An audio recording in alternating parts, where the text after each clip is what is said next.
Reset. You may or may not have heard this phrase circling around the internet for a while. It sounds like something you might read in history books describing some historical event that changed the function of the world forever. Well, it's not in any history books yet. It's happening right now. Or at least, it might be happening right now. No one seems to be sure exactly what it is, when it will happen, or if it will happen at all. If that sounds confusing, you're not alone, as it seems almost everyone is as well.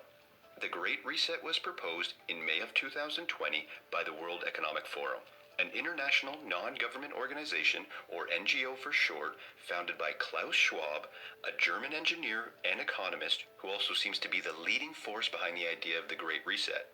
The WEF is committed to improving the state of the world by, quote, engaging business, political, academic, and other leaders of society to shape global, regional, and industrial agendas. So, what is it? Well, it's essentially an action plan to enhance sustainable economic growth in the aftermath of the 2020 pandemic. The idea is that because the effects of the pandemic have been felt on a global scale, there is an opportunity to fundamentally change how the world economies function for the better. There seems to be a heavy focus on environmental sustainability, economic sustainability, poverty, and inequality in wage and income gaps. This all sounds pretty good so far, but this is actually where the trouble begins. You see, the amount of information that is available to the public is limited to say the least. On the World Economic Forum website, there is an entire page dedicated to the Great Reset Initiative. On the page you will find a few sentences with vague calls to action for global stakeholders to band together to directly manage the repercussions of the global crisis. Another section talks about there being a unique opportunity with the world and the state it's currently in. It feels a little strange to talk about the global crisis as a unique opportunity, and reading further they begin to talk about creating a new social contract directing national economies in new directions as well as the priorities of societies. It just all feels a little strange, and it begs the question, who are these people and how are they going to be able to do this? The only other pieces of information given are two videos.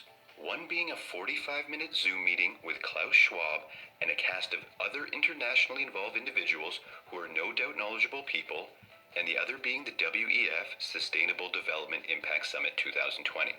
Both of these videos are, to say the least, not very informative. There is a lot of talk, but never does anyone specifically lay out what the Great Reset is, or how it will be put into action.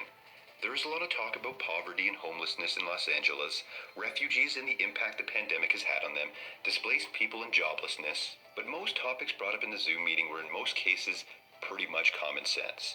Yes, people who don't have a lot to begin with, or were struggling prior to the pandemic, will most likely be affected the hardest. When things get tough, the first people to be affected are the poor and less fortunate. Presuming that was the point they were trying to make, that it's obvious that that's a problem and we need to fix it. That makes sense, but over the course of the entire conversation, no one ever related it back to the reset or put it into any context of any kind of actionable change. The whole thing has an air of convolution and people feel it's a little cryptic. However, it could just be a case of poor communication. The web page, the videos, the lack of information, it seems like they don't know who they are targeting with this message. It's almost as if they are trying to appeal to the rich and powerful, while at the same time trying to make the average person believe the message is for them. Global change will no doubt affect everyone, but it will be the powerful people who make it happen, and thus control the outcome. It seems like they put the minimum amount of effort into getting their message out, and whether that was on purpose or not, it makes the whole thing come across a little disingenuous. Because in the end, pushing for sustainability and financial recovery should feel like a good thing. Somehow they missed the mark by a long shot. Now, one thing we know about the Great Proposal is that if implemented, any stimulus from now on must go to some kind of ecological positive condition. What that means is, if the Great Reset is put into action, anything the government does in order to help the economy recover post-pandemic must in some way work towards bettering the planet through sustainable initiatives. That sounds good in theory, but in practice, it could cause some problems. Here is an example. Just to be clear, this is hypothetical and was just created to illustrate the point. It's one thing to say, hypothetically from now on, all houses in City X will be built with solar panels on their roofs. This would reduce the amount of energy being taken from the grid and in effect lower the carbon footprint of all households while at the same time lowering the energy cost for people living in that city. This would create jobs and get people who have been out of work due to the pandemic back generating money that would in turn be pumped back into the economy. That's a great plan and would literally pay for itself in the long run. But something like that won't happen overnight. In fact, it would take years to implement, and by the time contractors and laborers were actually being paid to do all this work, years would have gone by. This goes for other things like building wind farms or creating massive solar farms. The fact is, the money that is needed to make those kind of projects a reality needs to come from somewhere, and in all likelihood, it would be taxpayer dollars. This is a fundamental issue with the plan. If countries and individuals are already strapped for cash, how is it going to be possible to raise taxes at the same time and call it recovery?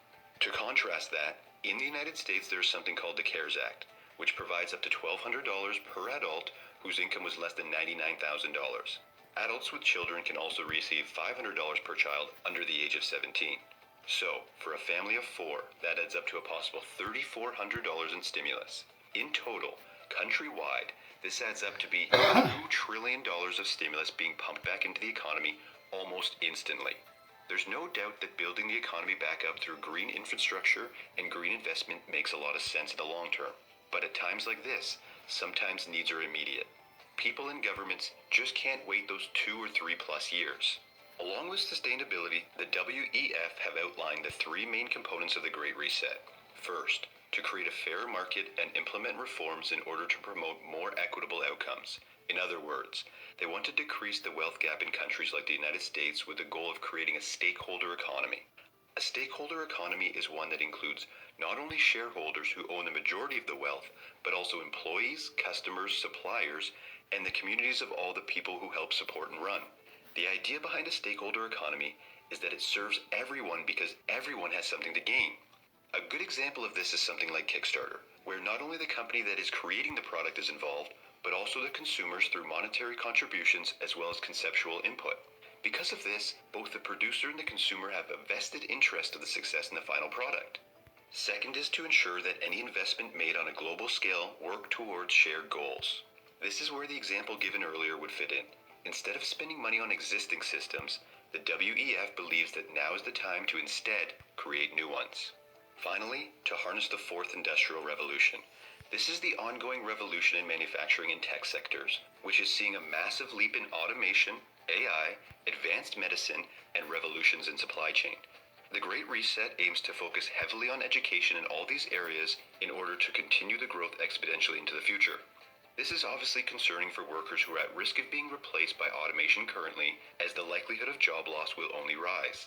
However, in terms of progressing business and efficiency forward, it's a great idea. Now, to be honest, this is just skimming the surface, as the Great Reset has started to quickly become more like a laundry list of wishes that the WEF have been constantly adding to. But we've touched on some key points that would have an economic impact on the people in the United States and North America. It is true that the world has most likely been changed forever due to the 2020 pandemic. It has already accelerated our transition into a more digital lifestyle. Working from home will probably stick around after the pandemic is over, and companies will be looking to maximize profits in order to catch up on the massive losses they have seen over the year. This could mean more automation in manufacturing and supply chain, but there's still the question of whether or not the entire system really needs to be changed. Do we really need the global reset? Is that what the focus should be? Or should countries be looking more inward for solutions? In a way, one thing the pandemic has taught us is that communities are capable of working together when it really matters and truly making a difference. As of now, the Great Reset is just an idea. It may fizzle out and go nowhere, or it could end up in history books for generations to come.